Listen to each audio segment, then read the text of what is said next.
Today on the podcast, I had Leon Barnes, a leader at Collective Genius, the most elite real estate investing mastermind in the country. We've been a member at just over 4 years now. And if you're feeling stuck or that friction in a corporate job, you have limited upside, you have no path to financial future, you have no control over your life and what you do with it, this episode is for you because Leon is a sales leader. He's a real estate investor.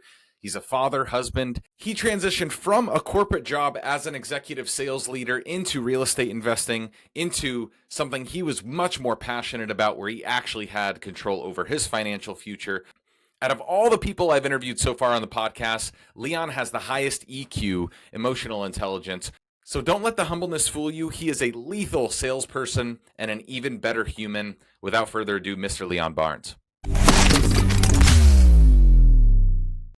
Welcome to the Real Freedom Podcast with your host, Ryan Weimer. Today, I have somebody I've wanted to bring on the show for a long time, Mr. Leon Barnes from Collective Genius, real estate investor, father, sales ambassador, husband, just an all-around fantastic human, leader of Collective Genius as well. So we're going to get into all of that, his story, how he got into Collective Genius, the Collective Genius podcast, which just launched. So Leon, so happy to have you on the show. How are you doing today? I'm great, Ryan. I was hoping you would keep going with all those titles, man. I heard father, I heard sales leader. I was hoping entrepreneur. I was hoping all these other things. I was like, man, keep it coming. You're making me sound really, really good. Wonderful, man. No, we love to start off our every episode with people's most beautiful failure. So I know as entrepreneurs, a failure is just a part of growth and what leads to growth. And I'm sure you've had your fair share. What's your most beautiful one? There's actually a few of them, but I will say, Ryan, I think you know this or know a little bit about, the real estate that I do in addition to being on this side with the Collective Genius. I think most of, what I do is pretty boring, quite frankly.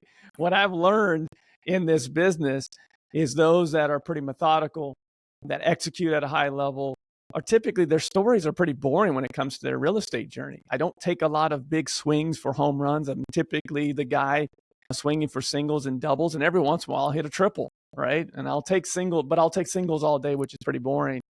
And because the market in which I live in Tampa, Florida, but all of my investing is done in the Midwest. I always say I'm a Kansan that just happens to live in Florida. And so all of my real estate dealings are still in Kansas.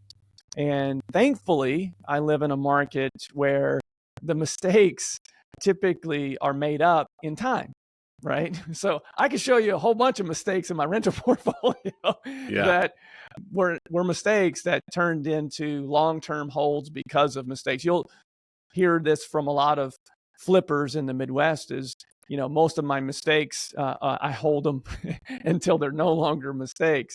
So I don't have these big, home runs on one side and on the other side, I don't have a bunch of strikeouts because most of what I buy is within a certain buy box.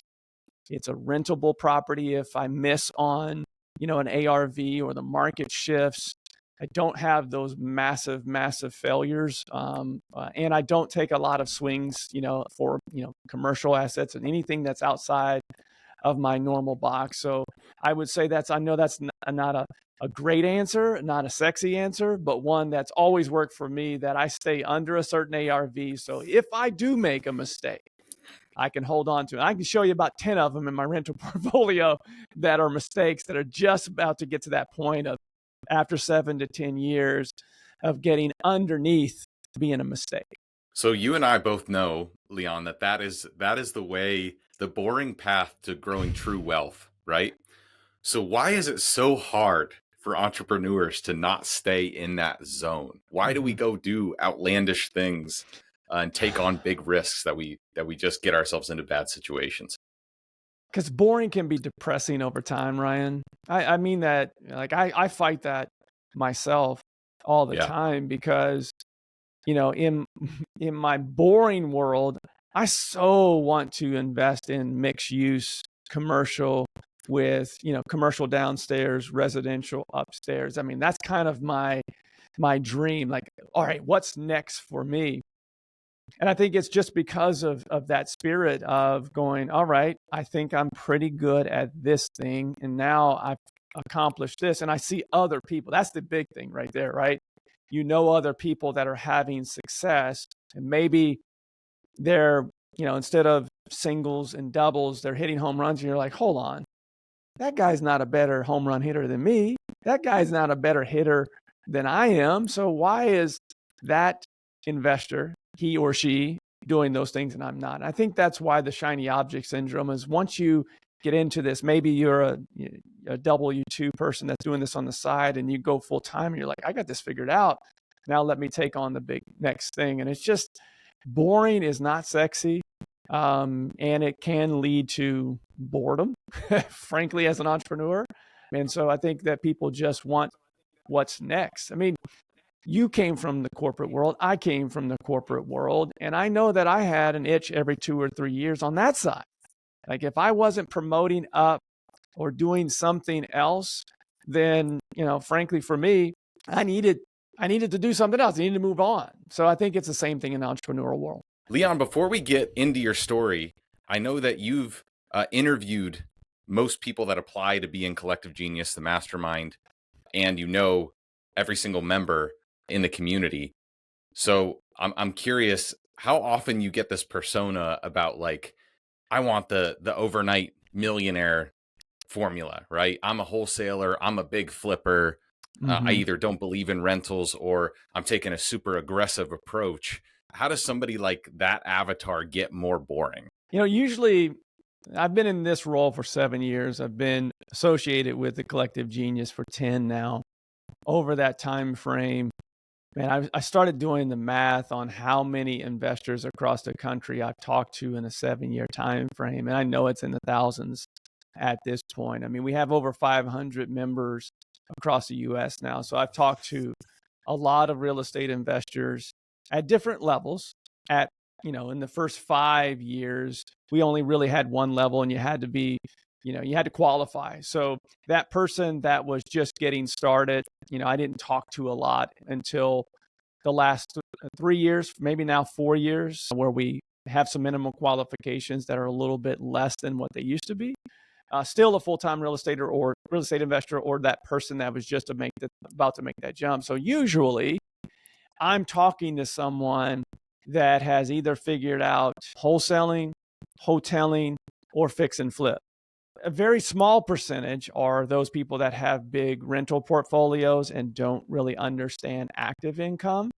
That's a smaller percentage. I do get some of those. So most come to us, with a pretty boring model. It's very active cash flow that they're looking to turn into long-term wealth. And they know that the only way to do that is going to be by building some type of operation beyond just this hustle that they've had for the first 3 to 5 years of being as a real estate investor. And so most of them understand, that they need to have a boring active model to grow. But I will say, our community can be a detriment at times. As you know, you come in the room and you see that person, that individual that may have a ton of success with apartment buildings or self-storage. And all of a sudden, that person that had a very boring model starts going, uh-oh, if that person can do that, I can do that. I need to do that. So it's usually not until they get around other people doing other things that they start, to see shiny objects.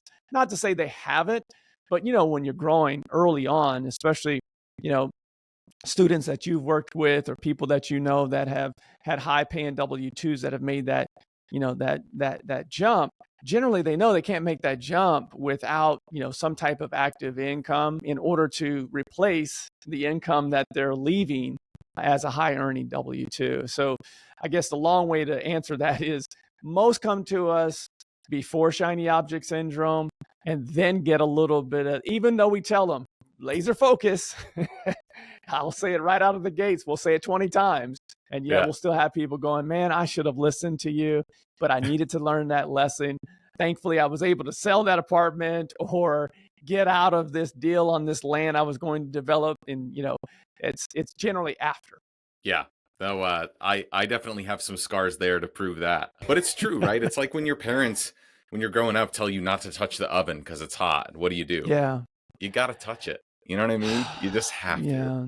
I So that wish, that Ryan, that I wish life was, you're a father, and, we as sons didn't want to listen to those that were older at certain parts of our lives. But, unfortunately, as humans, we have to at times learn on our own. You can have sage wisdom that will, hopefully you'll listen to some of that and won't, jump off in the deep end too often. But there's times that we just need to learn those lessons on our own. And it's most times for those of us that are especially very A-type personalities. I'll prove you wrong. I need to show you that I can do these things. And so I always tell people, look, it's okay to venture out. Just, make sure that you are seeking the wisdom within the group. That's what the community is for. So if you're making this jump into self-storage, you need to talk to someone like a Scott Myers. If you're making this jump into land development, you need to talk to the people in the group that do that. So hopefully you don't make the same mistakes that they made 10 years and 15 years ago. Absolutely. 100% agree. So, Leon, take me through a little bit of your story. Most of our listeners are likely W-2 workers. They're looking Mm-hmm. for ways to be able to quit their job, achieve financial freedom, or at least be able to work on their terms. You grew up in Kansas, correct? I did. I grew up in Northeast Kansas, went to college in Wichita, Kansas, and have lived in a couple different cities after corporate took me to a couple different cities. Lived in Michigan, lived in Hawaii, and now live in Florida, where Collective Genius has been based for over 14 years. Moved here 5 years ago. Enjoy the warm weather. Not a huge fan of cold weather, but I am a Kansan through and through for sure. I was a kid that grew up in the Sports Center era, a big sports fan. I was an athlete and wanted to be a broadcaster. And so that's what I went to school for. After I realized I wasn't going to NBA, Ryan, I played against some guys that played in the NBA. And I just realized that, man, I'm okay, but I am not that. Right. So I better figure out something else. And so I did that, did broadcasting for 5.5 years in minor league sports, did some television, mostly radio, and then realized that, if I had something to do over again, I wouldn't have given that. I would have continued to do it while it would have been my side hustle. But I realized that I wasn't going to make money, the type of money that as me as a A-type personality, someone growing up that didn't have a lot of money, that I wanted income, and I wasn't going to receive that anytime soon in that field. And so I went into sales, did that, worked myself up the corporate ladder all the way to a regional sales manager, ran the entire state of Hawaii before I left to go into real estate. It just was a happen chance that I met a young man that was flipping houses and said, "Hey, one day I'm going to hire you." I'm like, "Yeah, sure, whatever." And then every year, "Hey, I'm going to hire you. I'm going to hire you. I'm going to hire you." And so my first jump into real estate happened in 2014. Wow. Okay. End of 2014, and went to work as a COO. As you're scaling, you need that executive level person that understands systems, processes, hiring, how to manage teams. And I had done that. Out of my 11 years, I was 1 year a sales rep and a sales rep only until I was a sales rep / manager. I had worked myself into a management position. And so I was middle manager extraordinaire, my friend. I was doing whatever I could to continue to get promoted. And with that came the ability to manage people and manage sales teams. Yeah. And when you have that ability, I tell people all the time in this industry, the hardest working people and the most underappreciated people that you should be looking for to help you scale a business are middle managers. They're the ones that are doing all the work. And typically the VP, they're answering to a VP or someone at a regional level. And that person is well beyond probably what you need and what you can afford as you're scaling your business. But that middle manager that is now 5 to 10 years in the business, they are looking for what's next, because usually at middle management, you get stuck. It may take you 5 years to make the next jump. It may take you 10 years to make the next jump because typically that VP or someone at the highest level isn't going anywhere. Yep. And I continued to go up, but I was at my wit's end in general, just with that particular company's corporate structure. And so I was looking for a move and something where I can make some impact on a company. Big corporations are like aircraft carriers, man. To make a decision, it doesn't move the needle at all. But on a small, mom and pop operation, man, the decisions and things that you are implementing on a daily basis can make massive impact, huge percentage changes in the business in a short amount of time. And so that's how I was introduced to this business. And I tell people all the time, if you're considering a jump, you have to be very honest with the entrepreneur that you're going to work for, that your goal is to do this on your own in the future. And most that, like yourself and other real estate investors that are in our community, they appreciate that. In fact, they'll probably, if you are the right type of candidate, will more than likely help you along that journey, whether that's owning your own real estate or own portfolio or what have you. So I just happened to have the opportunity to go to work for someone, and I'm so glad I did, because ultimately it led me to this conversation with you. Absolutely. Yeah. So much to cover there. I want to first go back to your upbringing, because truthfully, Leon, you're probably the most emotionally intelligent person that I think that I've met in all of CG. I appreciate that. What was your upbringing like? And do you think that was nature, nurture? Obviously, some of that comes with sales, but talk to me about your upbringing and what formed you.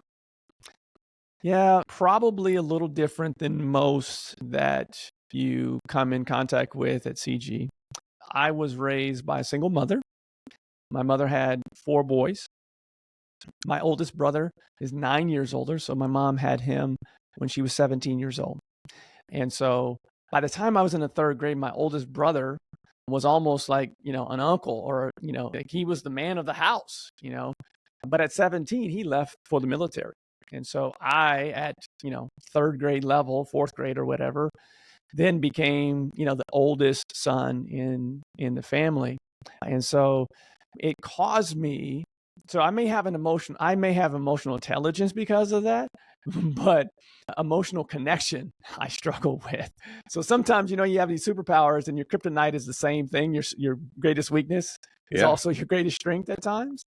But I had to grow up really, really fast. And I think that's where a lot of that comes from. My mother is a functional illiterate, ran her own cleaning business. And so, little me was, writing checks for my mom and working at a very, very early age. And so I think a lot of that, Ryan, comes from, you ask my wife and she'll say, I don't ever worry about Leon. He's always going to figure something out.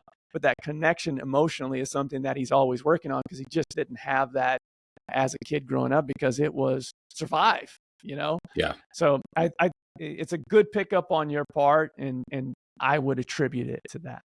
Okay. No, that makes a ton of sense. And then obviously, as you pair that with life experience and the years go by and you're in this corporate sales job, because I know there are people listening to this that are like maybe on the cusp, but they're feeling that pain of knowing, hey, I need to make a change because I've either reached a ceiling here, or I'm not in control, or hey, I have to go back into the office and I don't want to be. I want to have more life flexibility, whatever the case is. But they're nearing that point of pain where they're like, should I start my side hustle? Should I jump?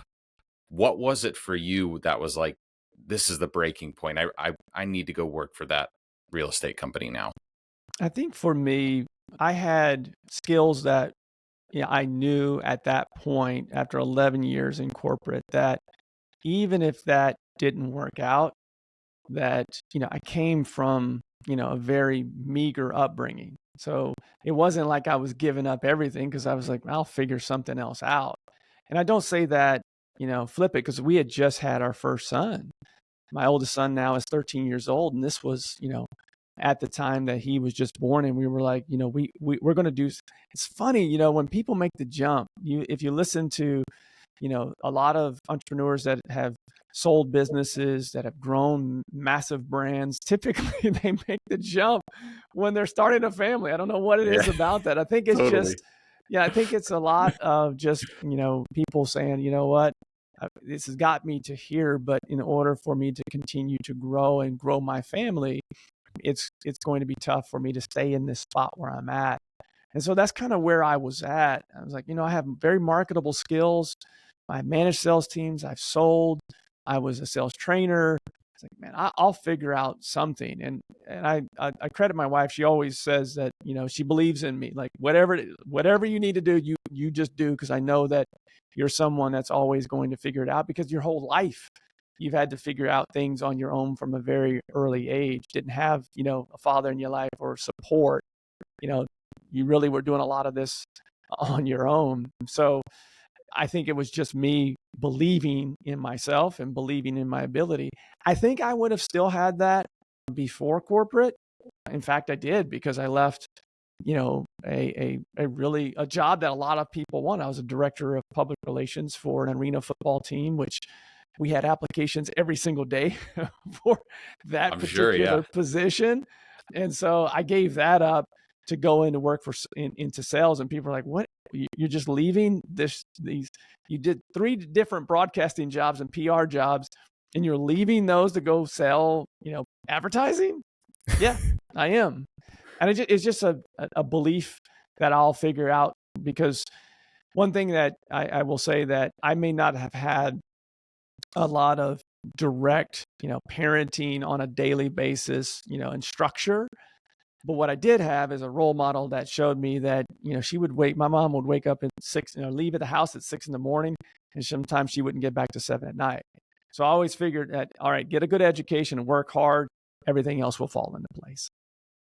Yeah, that is some very strong framework, right? Whatever you're going through, to be able to have that confidence, to be able to figure things out. And it's so true. It's funny, like the more life goes on, and this is especially hard as a father, I know you can relate to this, but our hardships really form us. And so there's part of me that wishes I had it a little bit harder, because I think like either emotionally or intellectually, I'd be a little bit further along in my development. And so obviously that plays a factor in like, how do we want to raise our children? How much do we give them? How much, what do we teach them? What kind of values should they have to pay for college? Should they go to college? Yeah, How do you and your wife approach that conversation? Well, I will say this, that I love on them hard. I also expect, that they're going to be, gentlemen, good kids. I have 2 boys, an 8-year-old and a 13-year-old, and they're going to respect all and love hard. Those are 2 things that in our home that we want, very respectful, caring, loving kids. As for college and all of those things, we kind of live by this rule of, you don't have to do specific things. Like, for instance, my 13-year-old loves sports. He's very much like me. I mean, he is a walking smaller version of me. My 8-year-old, he can't stand sports. Like, in fact, he throws a fit that he has to go to his brother's, tournaments and watch his dad coach, right? He loves arts. My wife and her whole family, none of them are sport people, other than one of my favorite uncles on her side. But there's really no one in the family that follows sports. They're all artists. And so he's really taken to that. So we always say, you don't have to do sports. You don't have to do art. You don't have to do music. You just have to do something and apply yourself. And we're going to hold you accountable to, doing something. So they're both into music. We're trying to make them, make sure that they're both, as well-versed in life in general. But I will say this, I won't force either to go to college, but I will force education. So that could look like many different things. That could be, vocational, as we know from house flipping, electricians and plumbers and skilled labor are needed in this society. Yeah. Like, I have zero interest in forcing my kid to get an education that they're going to go and not want to pursue it, right? Like, just get a Yeah. general studies degree. What the heck is that going to do for them other than take money out of my pocket, right? Yeah. Now, don't get me wrong. I love my college experience and wish I could have, done some further education myself, and still have the ability to do that. But we will pour into their passion, whatever that is, but they will do some type of additional secondary education of some sort. It doesn't have to be the framework that we grew up with. Like, I'm the first in my family to graduate from college because that's what you were supposed to do. Go to college, get a good job. We now know, especially me, I now know more so than ever that is not the model that you have to follow to have success. Heck, of the 500 members that we have in CG, maybe I haven't done a poll, but it's probably a third that actually went and graduated from college, maybe less, right? Yeah. So we know that high school plus college diploma does not equal success. We know that formula is a broken one. Not saying that you shouldn't, go to college, because I had a great experience.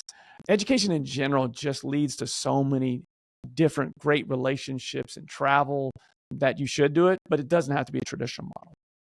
Yeah. No, I absolutely love that answer. My wife and I approach it in the exact same way, right? It doesn't have to be something that's forced upon them, but it does have to be something that they can actually apply themselves. It has to be something that they can try out, fail with, succeed with, right? Learn all those lessons of like what trying stuff gets you, and all the things that help you form your identity. Cause I think that's really what it's about, is like, it's absolutely ridiculous to expect a 17 or 18-year-old to pick what they're going to do the rest of their life, right? And make a huge financial investment in that without much freedom to make choices up until that point, right? So I would love for them to really dial in on what they're passionate about and go and pursue that. We all know in life that always doesn't work out. Like, my goal was to be a Sports Center anchor. That didn't work out for me, but that doesn't mean that my life was a failure, right? I figured out how do I find something that I'm passionate about? And what I've found in time, that I'm passionate about, what I get energy from is the sun, obviously, which, sorry, you don't get to see as much. I get energy from the sun and people.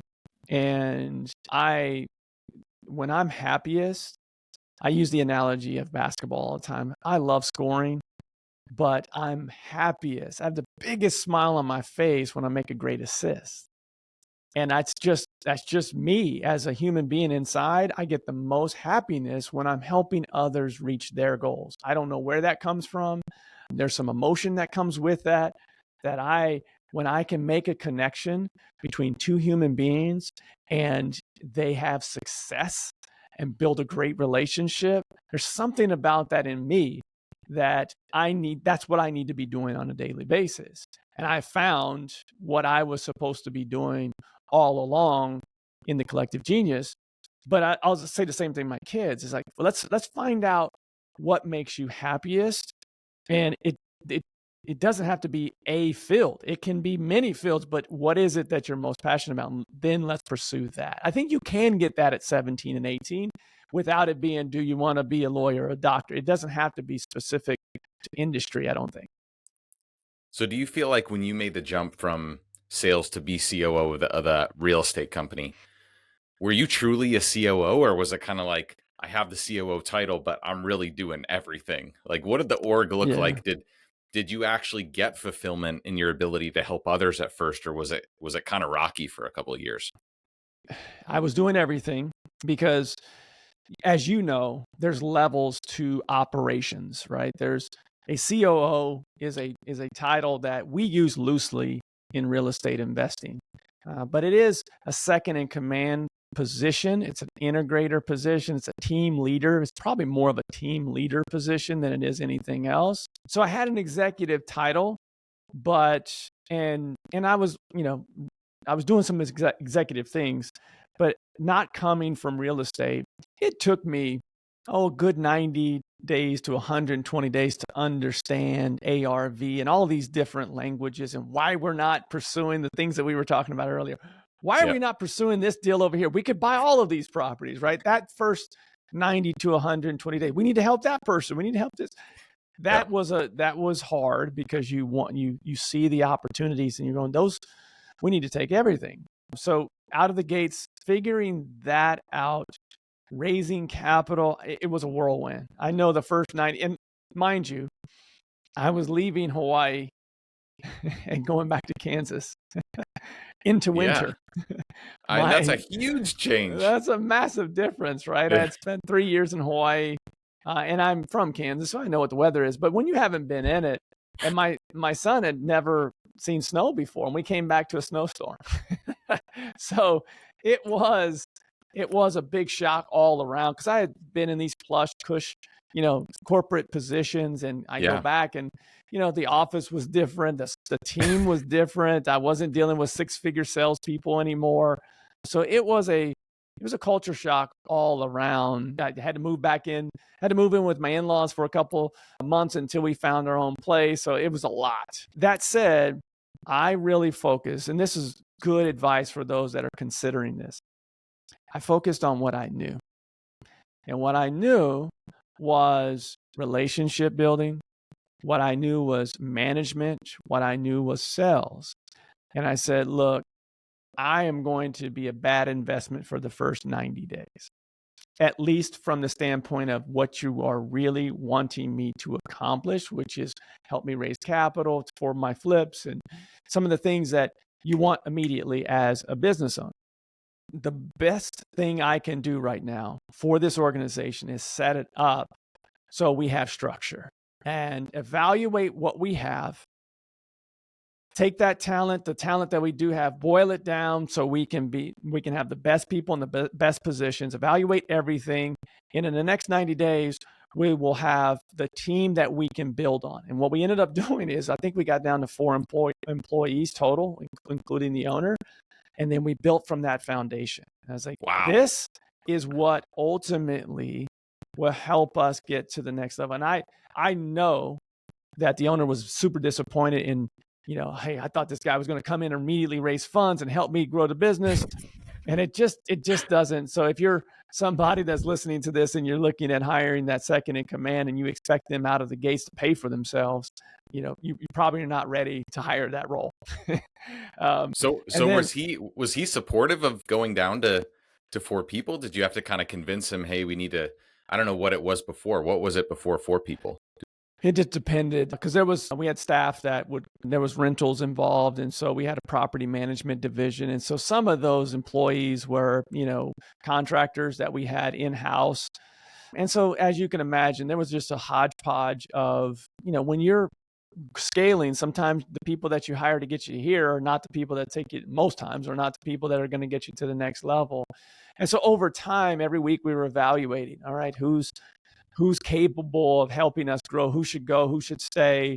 And it wasn't, I didn't go in with the mindset of, we got to fire everybody. It was, let's really evaluate what we have here and then go out and find better talent. I say if I did anything well in the first 6 months of that business was helping establish who on the team were people that we could build with and then add. I got super lucky with our first few hires. They were great culture fits. I think 2 of the 3 were moving back to Wichita from other places. And so I just got really, really lucky. People that we built that team with are people that I still talk to this day that are all having successful careers and still in real estate, most of them.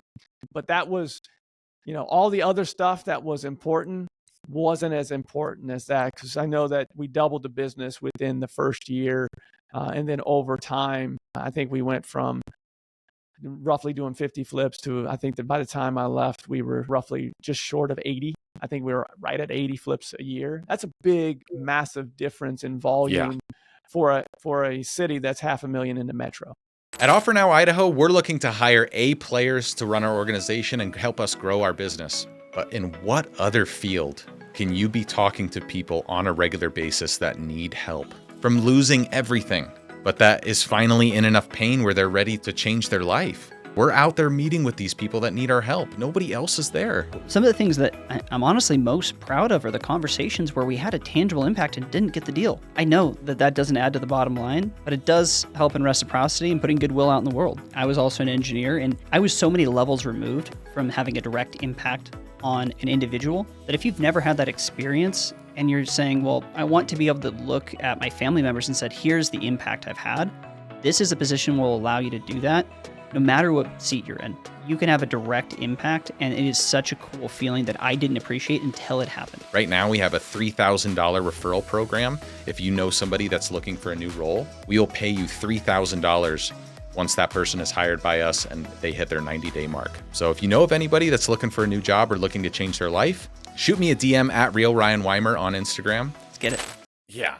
No kidding. That is crazy volume actually per capita, considering that size market. Wow. Yeah. And, looking back, we should have done well over 100 now that we know what we know, right? Because there's a lot of people in that market today from a wholesaling standpoint that are doing over 100 in a very small market. But I was, I look back at that time and I have so much gratitude. It wasn't the prettiest always, but I have so much gratitude for what I learned. I mean, I was part of, I did everything. That was the other thing that I want to share.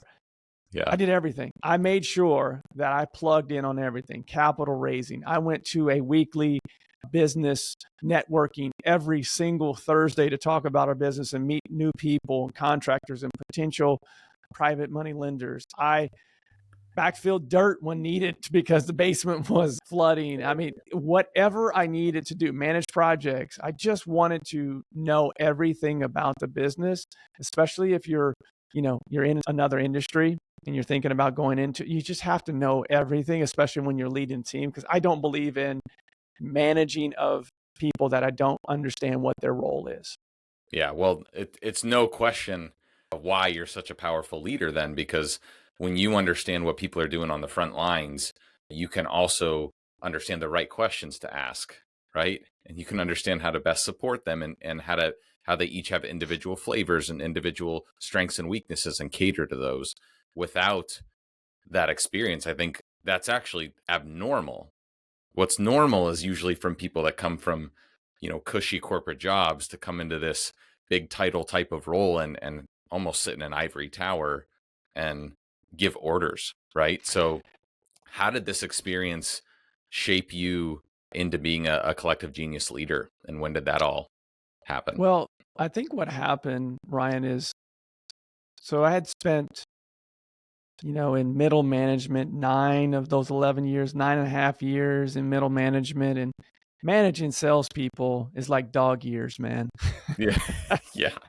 I say that respectfully. To the choir, for sure. I say that respectfully, but the best salespeople, everyone has a different personality. And so managing salespeople for that amount of time and then managing, it was good for 5 years where I was managing, different types of people, but then you go and manage contractors, which again, respectfully is like dog years.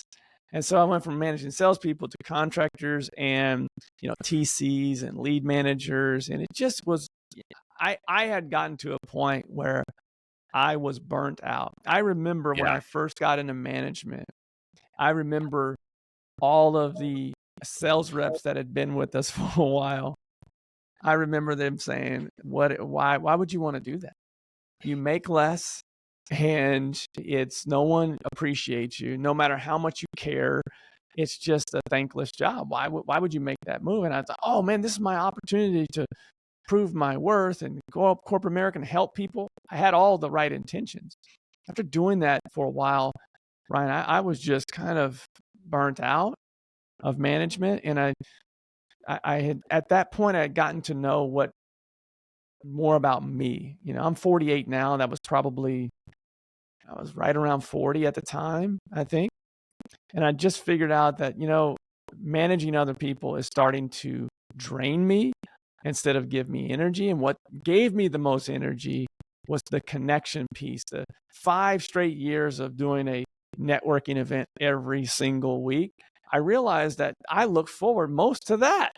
Yeah. And so like, well, hold on. I've been in CG. I kind of want to do my own thing. I had, at the time, I think I had 13 or 14 rental doors that kind of had built over those years, buying properties for more. Like the first property I ever bought, way overspent on it because it wasn't an asset that the company would buy. But I bought it, and at the time, it was not a smart purchase, but I needed to get in the game. Yeah. I look back at that now, it's worth double. Yeah. You hold it long enough. I've had that first rental now for So you didn't buy any rentals while you were working in sales then? It all came once you started working as a COO. Okay. That's right. I had looked at and considered it, but right when I was looking at purchasing, I was transferred to Hawaii, and I wasn't buying rentals in Hawaii. I can tell you that right now.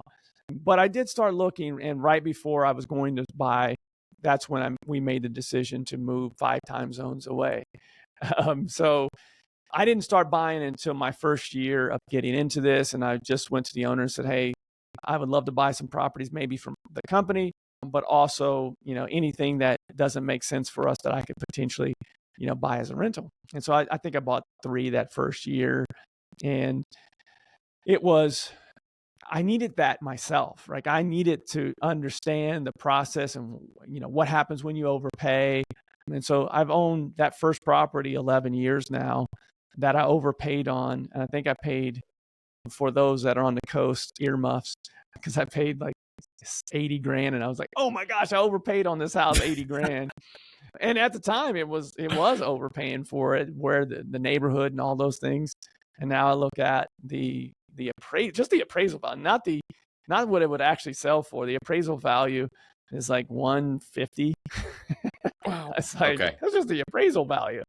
So once I started doing that, I was like, all right, no offense to anyone that I work for, but I'd like to do this on my own. My wife had gotten into retail, was really grinding on retail sales, started with a team, and then we started our own team. And so we were gearing up for that move and starting to make that move. And so it was time. And once I made that decision to leave, I had always kept in contact with Jason here at the Collective Genius. And I said, if you ever have anything that you might be able to utilize me for, facilitator, leadership, I was willing to do it, as just as someone that's working in the industry that was willing to help out. And he's like, oh, so you're open, like you're no longer employed. I go, no, I'm doing this on my own now. So we had a conversation. That was 7 years ago. And I for 2 years worked remotely while still building my business there in Kansas, and then made the move here to Tampa 5 years ago, summer of 2020, right in the middle of COVID. But this was a good state to actually be in. What a COVID. time. Yeah. Okay. So before we talk about how wonderful CG is, because I know you didn't ask for this, but the Mastermind has been a total game changer for both me personally and the business. I don't know how in the world we would go on without it, to be honest. And especially like the first few meetings, of course, you're just bright-eyed, like, holy crap, they're doing how many deals and they're spending how much and their team is what size. And you're trying to find like your footing about, there's so many ideas and so many incredible people there, and you're trying to find like, you're just like, your feet are off the ground and you're just trying to land and like figure out what to do next, right? And what to focus on. But I do think as the years go by, what I've noticed more is how much I look forward to actually just being around like-minded people. Mm-hmm. And what I've noticed, Leon, is now living in London, I'm usually only able to make like 3 out of the 4 meetings a year. I try to make 4 out of 4. But the one time I miss, so then it's 6 months between events, that's when I'm like I can literally feel like my energy levels and like everything kind of dipping. And I never could Yeah. really put my finger on it. And then when I get around really what I would consider like my people, how much that fills up my cup and just the emotional lift. So yes, of course, tactically, like everything you could ever want to know, wherever you're at in your business, if you're just doing a deal a month, obviously there's different tiers now. If you're just getting started, there's a different tier. There's 4 different tiers now, correct, Leon? 4. That's Yeah. correct. Yeah. When I But started, it was 1. Now it's up to 4. yeah. And so wherever you're at in your business, you can fit in there and you can be one step ahead of somebody or one step behind somebody. And you know exactly the roadmap and blueprint to get you to Yeah. wherever you want to go and however big or small you want to be. And I just think it's the most special community ever. I know you didn't ask for an endorsement, but that's really honestly how I feel I appreciate you about saying Collective that. Genius and how wonderful it's been. Well, Ryan, you are going to figure out anything. You know, you are that avatar that I have met a lot of former engineers. I talked to another one yesterday, oil and gas engineer, that have had success in this business because you understand, you're smart, you understand, you know, systems and process and building things out. And that's the part that most people struggle with the most. And you've got that. Plus, most engineers don't have the ability, most are more introverted, and you have the ability to communicate. Maybe you're not an extrovert, but you darn sure do a good job of hiding it if you're not. The thing about the community that you said there is one that we battle the most. It's the push-pull of practical tactical versus connection, right? And so we try to make sure in a 3-day window, really 2.5, that we get as much connection as possible. And sometimes it just has to happen organically. And we always tell people that, you know, in their first 2 meetings, it's going to be very hard to build those organic relationships. But about your 3rd or your 4th meeting, you start gaining some traction because you're seeing the same faces. Maybe you went to dinner with somebody, you now have a connection with that individual. But the older I get, the more I realize we are such a tribal species. Yeah. And I see this like tonight. I coach my son's 7th grade basketball travel team. And we practice on Wednesday nights at a church. And right after we're done practicing, so we got all these kids that love basketball and these coaches that love basketball that come together to help young men get better at the sport. And then right after we're done in this church, there is an indoor frisbee group that gets together. I didn't even know this was a thing, right? But I love it. I want to be around people that enjoy doing things that I enjoy doing. And that's at the highest level, that's what CG is. Now, here's the difference. You know, in some of those tribes like that, they don't care. You can, like, they've invited us to stay and throw the frisbee with them. Beginners, right? The difference with CG is that you're around your tribe, that you said something very important. You said 1 step, not 10 steps ahead of you or behind you. Yes. That's where the 4 different tiers has really helped us make sure that the tribes in those tiers are within a few steps of each other. Because if there is a detriment that I have noticed in, you know, because we've had in my 7 years here, we've had 4 years now, we've had multiple tiers. Prior to that, we just had the one. And when I would see people get lost, it was typically when they were 10 steps behind that tribe. And they were trying to do 2 things. They were trying to figure out organizationally, how do I scale? I have 3 people, they have 10. All right, I need to hire a bunch of people. I need to spend a bunch of money on marketing. And, let me chase that object over there that I just saw someone's doing apartments. So it was too much.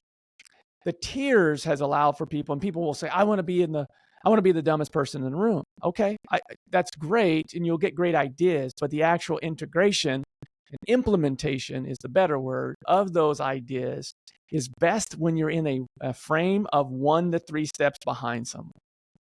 Not 10, not 20, not 30.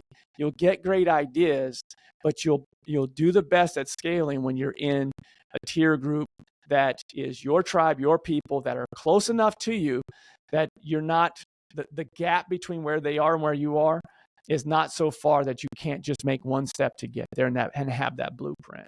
I appreciate you saying that. You would have figured things out on your own for sure. But man, being around like-minded people that are specific to an industry, we're very, very specific. Real estate investing. There are real estate agents that need to be in real estate agent tribes. But real estate investing, most of these conversations we can't have with family members or friends unless they're doing it. 100%. Yeah. And I think too, just to get a little bit vulnerable here, such a great example of that. My second or third meeting, obviously, like before CG, I had been exposed to most of the marketing channels.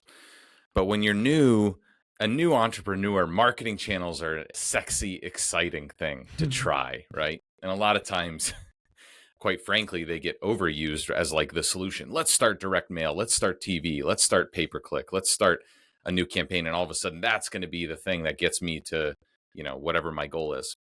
But an experience we had, we saw a lot of people were having success with TV. So a few years ago, right around the time that interest rates changed in 2022, we turned on TV for the first time. And as you know, TV is, if not the most expensive marketing channel, right up there with the most expensive ones, right? So we had pretty instant success with it. The problem was we didn't have our back end built out to where like a couple of the contracts fell through, a couple of them went legal. We had a salesperson quit. Like we were not ready for TV, at least at the scale at which we wanted to do it. But we wanted to do it anyways because we saw like, oh, these big teams are doing it. Like that's the thing that we need to do next, right? And so we just recently, like in the last 6 months, we put off TV for quite a long time before we restarted it again to hire the right salespeople so that if a person quit, we weren't just, left holding the bag or Right. hey, our best closer's gone. What do we do now? We didn't have the operations manager. We didn't have my COO had like just joined at the time. So we were new. Right. And so it's funny you say that because yeah, it really is like you have to be focused on what you're ready for. And a lot of times that's a sobering thing and it's a hard thing Very much to so. stomach, but it's exactly what you need because just like you said, the reason you seek a community, a mastermind, mentorship is to be able to save years of figuring it out the hard way. That's really what you're saving is time. So yes, Time. we can all figure this stuff out on our own, but you have the blueprint of exactly what you need to do next, not 10 steps ahead next. And how many years will that save you to have all of that just concisely, really just like built for exactly what you need at the time? So totally I agree. appreciate you sharing that because that is a perfect example of the 1 or 2 steps. When people are really looking to scale, there's typically 2 things that are actually 3 that are holding them back. Operations, which includes hiring and onboarding the right people. Also the process to make sure they understand what they're doing at all times, because a typical 9 to 5 or 8 to 5 type of worker, they need direction, they need structure. Not everyone's built like an entrepreneur that just comes to work and knows what they should be doing. So that's one. Second is marketing, is understanding that you need leads. Like this machine can run without leads, but you won't be able to scale unless you are getting direct to seller or you figure out really a high level referral channel. And then third is closing, is sales. Those are the top 3 things. Now the financials and implementation, those things are right behind that. But what happens is they come in and they go, oh, the sexy thing is leads, which is marketing. Yep. I'm going to figure out what everyone is doing and I'm just going to do those things. Well, what they forgot is the first step is operations. Because if you are really good at, let's say, flipping houses, and right now you're doing it at 20 to 30 a year clip, in California, maybe that's 1 or 2 because they're bigger projects, right? But in the Midwest, 20 or 30, that's usually when someone's about to get to a point where they need to figure out their operations to continue to grow past that. So they come in and they go, I need to do marketing. but all you have been is a construction company. You have nothing in place for the advertising. You are now starting a new company. You are a lead-based company that you need people to actually answer those calls. You need to make sure that you have people to go out on those calls. There's so much more that goes into it, but they only see the blueprint of they're doing TV, they're doing direct mail, they're doing PPC, they're doing PPL. I need to do all of those things because those people are successful, and they forget that that person has a team of 10 that's dedicated to the marketing and closing of said leads that you're paying for. If it's the biggest detriment that I see for most new, especially our elevate and select levels that are, trying to double their business because they have the most upside. They may be running a 50% margin, but they're running a 50% margin because it's just them and maybe a few VAs and maybe one full-time employee. So again, the tier approach, although some people are like, man, I was really hoping to be at the premier level instead of the select level. And I'm like, trust me, you don't know what you don't know. And there will be people. That's the great thing about the tiers. There's always someone at the top. I don't care, in any setting, you're always going to have the top, 10, 20% that you can learn from. What I love about the highest level, and you are one of those, when you hear something from someone, even though they may not be at the same level as you understand you can learn from all. And that's the great thing about when people are open. Like, there are people, I can tell you right now at the elevate and select level that our premier and our CEO level, our two higher levels, can learn from because they are doing all the things that business owner typically did 20 years ago and forgot about. They're doing a presentation on door knocking, and that person hasn't done any door knocking in 20 years. And it's something that they could learn from that individual, or at least remind them of how door knocking works this year versus, the 1990s. Totally. Man, something that really makes me cringe, Leon, on that topic, like when I get a DM and it's, hey, what marketing channels are you using right now? And I'm like, I don't want to answer this question because I know as if like that's the thing that they need that's their missing piece, right? And so absolutely, it's the wrong question. It's a question. It's just the wrong question. I get it. It's a lazy question is what it is. The question typically, for those that are trying to grow the business is not necessarily about, especially paid sources. If you want to ask a question like that, you ask it, and that's why I say it's lazy. The better question is, I'm a newer real estate investor and I don't have a lot to commit financially to marketing today. If you were in my shoes and you are a newer person, what are maybe some channels that don't take a lot of financial investment, but maybe time investment that I could do to grow my leads and grow my business? That's a better question. Because here's the reality. Breaking news. They all work. Yes. They all do. Some at higher levels than others. Some will bring you a 3x return. Some will bring you a 5x return. But the reality is, I sold advertising for 11 years.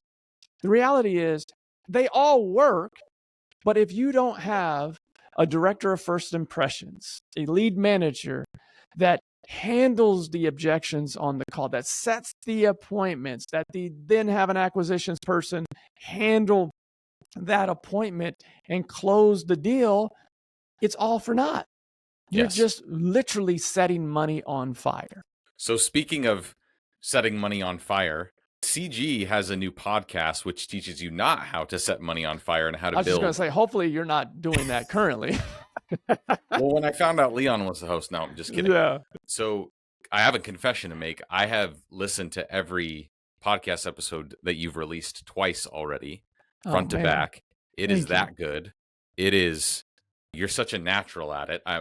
Before we get into the podcast itself, how long has this been in the making? I have thought about it for a long time. The one side hustle I still had in broadcasting when I was in Kansas before I moved here was I was still doing some arena football.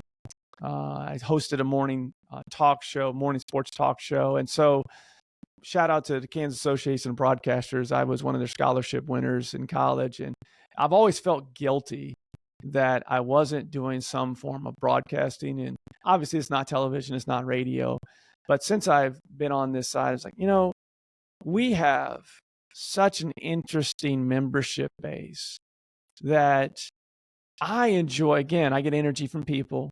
I enjoy having conversations, and I'm not saying this to brag. I'm saying this because I literally want it to be a conversation with our members. And so, as you know from the podcast, I call it Conversations with the Genius, because obviously it's the collective genius.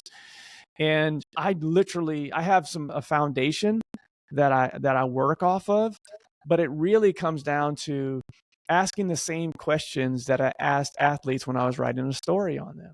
I was interested in their story. Obviously, people will listen to it and relate maybe more to some of the practical, tactical things. I'm more interested in the journey. Yeah. And so the questions that, I ask are related to, how does someone become successful in this field when more than likely, I think of all the podcasts I've done so far with our membership base, I think there was really only one or two that said they wanted to be an entrepreneur. And I think maybe only one that said they wanted to be a real estate professional. Wow. Right? Everyone else wanted to be something else. And I don't ask them that question because I'm trying to embarrass them, because we all more than likely wanted to be something else. I know all little boys back when I was a kid wanted to be a baseball player or a football player. Not many people wake up and say, hey, I want to be a real estate investor. And so I'm really interested in how someone got to that point and then did it at the highest level. Because to me, if I look at what I was most interested in as a kid was sports and sports broadcasting, I look at how when I'm interviewing successful athletes, I want to know, how did you do that? What was the work that you put in? I'm very curious. I love championing the human element of success. That part of it, I'm so intrigued by. And so I'll look up and we're an hour in. I'm like, oh man, I better wrap this up, because I just keep asking more and more and more questions about the journey. And I think that's what hopefully those that are listening to it out of the gates are getting from it, is more, they'll get some practical, tactical, no doubt. We're talking about the highest level real estate investors in the country, and some that are not in the country as well, that just happen to invest in the U.S. Yeah. How many years has this been in the making? I know that you and Jason have talked about it a long time. Yeah. Sorry, I didn't answer that question. I went good. long-winded on you. We really started getting serious about it 3 or 4 years ago. When I moved here 5 years ago, it was in the back of my mind, but we had so many things going on. Going back to the tiers, we started the tiers 4 years ago. And that was the first tier. And then the second tier was 2 years ago. And then the third, the next tier, which is now the fourth tier, started a year ago. So we had a lot of moving parts, a lot of things going on. And the podcast just kept getting kicked down the road. Now, that said, it also kept getting kicked down the road because we had this grandiose idea of what we wanted the show to be beyond just a long-form interview podcast. And then eventually I said, look, there's so many stories to be told here. And then there's a second channel or third channel with a different theme podcast that will come after. So the goal is to launch this now, which is, launching it in 2025, interview, our members, and then have other type of shows under the brand of the Collective Genius, which that's the long-term vision of it. And so I just finally said, this is what I'm going to do. Get me the equipment. We're doing it in 2025. Amazing. So what, maybe peeking behind the curtain, obviously you have access to the most elite investors in the whole country. How do you come up with questions to ask them? I mean, you can ask them anything, right? What's your process? Yeah. So again, I start with the journey. Like I want to know, what is it that makes an investor that does, 500 deals a year? Like, you got to be a madman to want to do that, because, you obviously have to have a massive team. And there are a lot of people that, are netting a couple $1 million doing, 100, or maybe they're doing in a big market, they're doing less than that and they're good. We don't have a lot of those. We have the crazy people that want to continue. What's next? It's not that it's never enough. It's just, I want to continue to grow, not only from a business standpoint, but from a goal setting perspective. They're A-type personalities. And so there's something that drives that. Just as you asked me earlier of, emotional intelligence, where that came from. And the only thing I could pin it back to was my childhood. And so there's a lot of those that I get from members specific to the journey. And then once we get into real estate, now I'm going to pinpoint on when did you know that, you had something that you could really scale and grow, and who was the first hire that you made that you knew was going to be an executive with the team that could help you get to the next level. So it starts a lot on understanding the individual. And here's why I do that. I do that specifically in the framework of the podcast is to show other real estate investors that are growing and scaling right now. And also those, like you were mentioning with your audience, a lot of people that are looking to make that jump. I want them to see that these are just normal, regular people, but have really, really big goals that they accomplish and continue to go. And they're not special other than this. They understand the power of people, the power of sharing. Relationships are super, super important. And then being laser focused. Like these are not people chasing a lot of shiny objects. They will build something very boring, maybe a single family wholesaling operation. And then once they get that foundation built, then they'll move on to single family, let's say, development. Once they're developing and have a construction division, now they're looking at building commercial assets. It's just one block by the next block, but they're laser focused on that first block and to get it to a point where it's foundationally sound. And so that's my process, is getting the entire journey personal and professional. And so really it's a half-half situation. The first half is about the journey. The second half is more practical, tactical real estate. So selfishly, I do have to ask this. With all the people that you've talked to, all the people in Collective Genius, obviously a lot of discipline and focus can take you from 6 figures to 7 figures. And I assume there's definitely an element of that takes you from 7 figures to 8 figures per year in your business.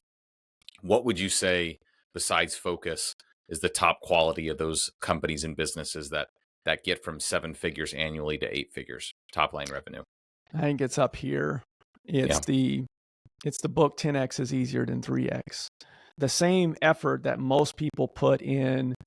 That's one of my favorite keynotes that we've had, because it really helped me understand the type of real estate investor and member that we have in CG.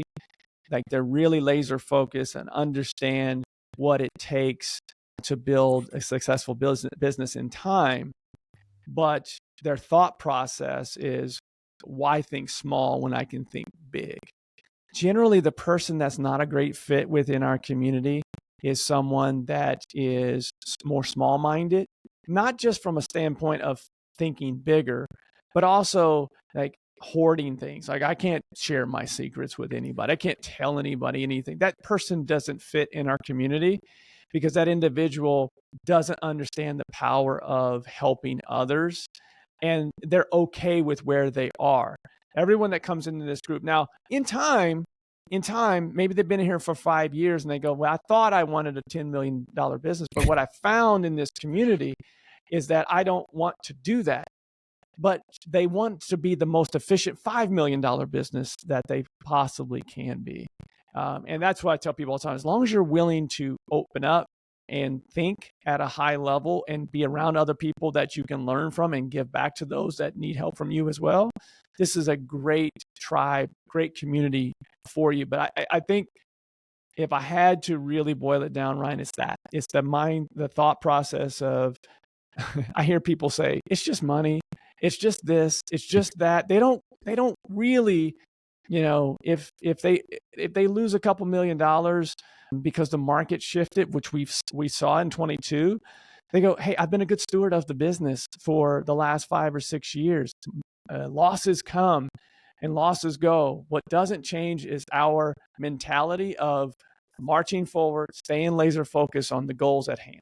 That's an incredible answer. Absolutely. The mental side of it is the underrated piece for sure. And the ability to think big, but not think too big that you get over your skis and you start making all kinds of risky decisions. That's where a solid COO can really help balance you out if you're a visionary. If you're listening to this and you're that visionary that has ridiculous, audacious goals and no plan on how to get there or know why, having an operator or a COO to kind of bring you back to earth is absolutely an incredible piece there. Leon, what's a question I didn't ask about Collective Genius or the podcast that I should have, or that you want to cover? Good question. It's a weekly podcast. We have over 500 members. I think I mentioned that. The goal out of the gates is just to feature our membership base all across the country, different levels of business, different niche. We've had people that are in land flipping. We have the largest land flippers, the largest home flippers, portfolios, wholesale, hotel, you name a niche or vertical in real estate investing, we have it. And so you're going to get some very diversified business conversations. In addition to that, I'm always so blown away by how different our people are, but yet the same. Like that whole mindset individual, they're very similar in mindset, but they're so different. You know, you talk to somebody from Phoenix who's different than someone from Miami. That's different from someone that invests in Idaho but lives in London. Like we have people from Israel that are investing in the US. You know, there's so many different backgrounds, a lot of engineers. My goodness, if I had to pick an industry where people have taken the jump the most, it's engineering, especially over the last 5 or 6 years. Right at COVID, we saw a lot of engineers make that jump. So weekly podcast, they drop every Tuesday. And these are people, the start out of the gates are people that have been with us for a long, long time. I'm talking 8 to 10 years on our first guest, and everyone within the first 20 episodes will be a 5-year plus member. So there's someone that is a leader in the space that you're going to have, a great episode because you learn a lot about someone's journey, but also their business model. Incredible stuff, Leon. Thank you so much for coming on the show. I'm excited to get on the CG podcast here shortly. We'll be recording happening soon. That. Yes. Yeah, absolutely. Looking forward to it. Yes. Thank you for having me. I don't always get a chance to tell you this. You're one of my favorite people, man. I enjoy every time I see you to have a conversation with you. And selfishly, another reason I wanted to start the podcast is because I don't get as much time as I used to have individual one-on-one conversations with members. As you know, I'm running around at meetings on a quarterly basis. We have 7 meetings a year, and I don't get much time just to sit down with a member. We had a conversation recently at a different event, and that's really the only time I get outside of the podcast to have a one-on-one conversation. So thanks for having me, and I look forward to turning the tables on you here real soon. Let's do it. Well, we'll catch you on the next one. This has been the Real Freedom Podcast with Leon Barnes. We'll catch you on the next one. Peace.